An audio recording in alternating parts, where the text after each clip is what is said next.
आज मुस्लिम मानकर पवित्र पर्व ईद उल फितर गंजाम जिला सदर महकुमा छत्रपुर सहर एथिपाई चलचंचल हो पड़ी। सहरर पुती गोपालपुर ठारे थिबा मस्जिद निकटरे सहरर समस्त मुस्लिम भाई भौणी माने एकत्रित होई कोलाकोली होइथिले। परे समाज कल्याण निमंते भगवानक निकटरे सामूहिक भावे प्रार्थना करथिले। नमाज पाठ करने सहित विश्व में शांति भाईचारा प्रेम और संप्रति विस्तार करने प्रार्थना करथिले। शेष में कबर स्थान में पहुंची पूर्वपुरुषों अमर आत्मार सद्गति कामना करथिले। गत एक मास धरी चलिथिबा रमजान मासर शेष दिन को एही ईद पर्व पालन करा जाउथिबा बेले एही पर्व पई बेस आग्रहर सह अनै बसिथांती समस्त मुसलमान माने। हमन जलाल खान छत्रपुर एटा हूँ आमर सबुठ बड़ पवित्र पर्व। ये पर्व रे आमे मास सारा उपास करूँ। मास शेष आमर ईद हुए जोटा कि आम समस्त भाईचारा आउ एटा गोटे मिलन पर्व।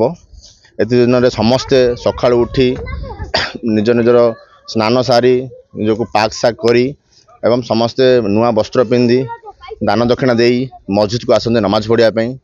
नमाज पढ़ी सारा पर समस्ते निज निजर भाई भौणी समस्त सहित हस खुशी जहाँ भी घरे निजर रोषे करती खाती। यहाँ आम ईद सबुठ श्रेष्ठ पर्व। सकाल आम उठिलु उठला स्नान करी नमाज पढ़ी मस्जिद को आसिलु। समस्त नुआ ड्रेस पिंधिले छोट पिला मैंने समस्त नुआ ड्रेस पिंधिले समस्त पिंधिले आसिलु। आसला नमाज पाठ है नमाज पाठ सरिया पर आमर जहाँ भी कुरान शरीफ अच्छी ता अनुसार आमर सब कार्यक्रम है।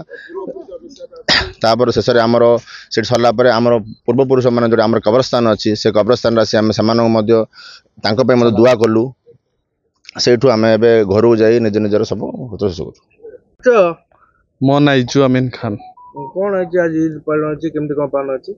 सर्वप्रथमे मु समस्त को ईद रो मुबारक सह शुभेच्छा जनइबे। आज हूँ मुसलमान धर्मावलंबी मानकर रमजान मासर शेष दिन जहाँ को समस्त मुस्लिम भाई माने ईद रूपे पालन करते। ईद हूँ मुस्लिम भाई मानक सबुठ बड़ पर्व तांको जीवन भितर। एवं ईद पूर्वर यह एक मास धरी रोजा बा उपवास रखती एवं उपवास रे सेमाने देश भितर किभली भावे भाईचारा भातृचारा बढ़िबो एवं सामूहिक भितर परस्पर प्रेम भातृचारा बढ़िबो ए सब को लेकिन सेमाने आज ईद रो नमाज पाठ शेष करते। एवं ईद शेष पर सामूहिक भावे समस्ते आमर कब्रस्तान रे पहुँची सीटे सामूहिक प्रार्थना हुए एवं सेठी मध्य समस्त पितृपुरुष को श्रद्धांजलि जनती।